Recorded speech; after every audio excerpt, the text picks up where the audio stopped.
Diabetes ఉన్నటువంటి వాళ్ళు, diabetes లేనటువంటి వాళ్ళు ఎంత తాగాలో అంతే నీళ్ళు తాగాలి. అసలు ఎంత నీళ్ళు తాగాలి మనం అని కనుక చూసినట్లయితే, మనం తాగాల్సినటువంటి నీరు మన శరీరంలో నుంచి బయటికి ఎంత వెళ్ళిపోతుంది రోజు అనే దాన్ని బట్టి ఉంటుంది.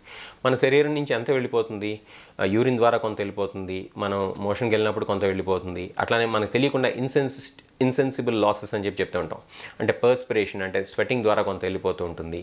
అట్లానే మనకు తెలియకుండానే మనం ఇన్హేల్ ఎక్సేల్ చేసినప్పుడు కొంత వాటర్ వేపర్ ద్వారా వెళ్ళిపోతుంటుంది.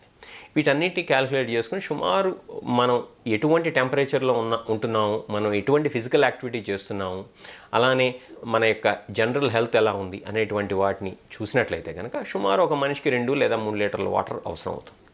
అంతేగాని కొంతమంది సోకాల్డ్ హెల్త్ ఎక్స్పర్ట్స్ చెప్పినట్టు, ఇది డాక్టర్లు కానటువంటి హెల్త్ ఎక్స్పర్ట్స్ చెప్పినట్టు మీరు గ్యాలన్ నీళ్లు పొద్దున్నే తాగాల్సినటువంటి అవసరం అయితే లేనే లేదు. అలా తాగినట్లయితే మంచి కన్నా చెడు ఎక్కువ జరుగుతుంది. ఎలా జరుగుతుందని అంటే కనుక మీ కిడ్నీలు డ్యామేజ్ కావచ్చు, కిడ్నీస్ యొక్క కాన్సన్ట్రేషన్ కెపాసిటీ ఏదైతే ఉందో అది పోవచ్చు. అలానే మీ యొక్క బ్రెయిన్కి ఈ యొక్క వాటర్ టాక్సిసిటీ కూడా జరగచ్చు.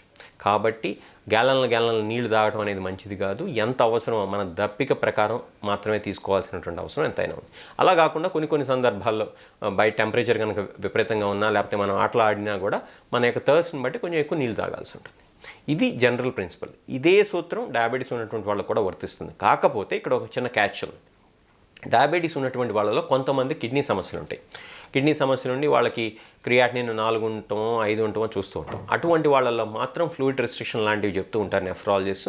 అప్పుడు నెఫ్రాలజిస్ట్ చెప్పినటువంటి ఫ్లూయిడ్ రెస్ట్రిక్షన్ పాటించాలి.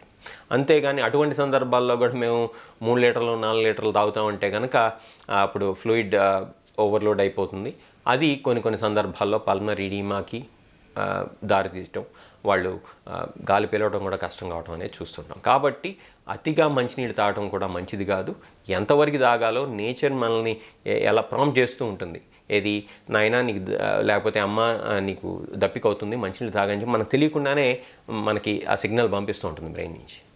కాబట్టి ఆ ప్రకారం తీసుకోవాలి తప్పితే పొద్దున్నే లేచిన వెంటనే 2 లీటర్ల మంచినీళ్ళు తాగటం అది మంచి పద్ధతి అయితే కానే కాదు. అటువంటి అలవాట్లు ఉన్నట్లయితే కనుక దయచేసి మానేసేయండి. ఇంకా అవసరమైతే కనుక మీ డాక్టర్ని సంప్రదించండి.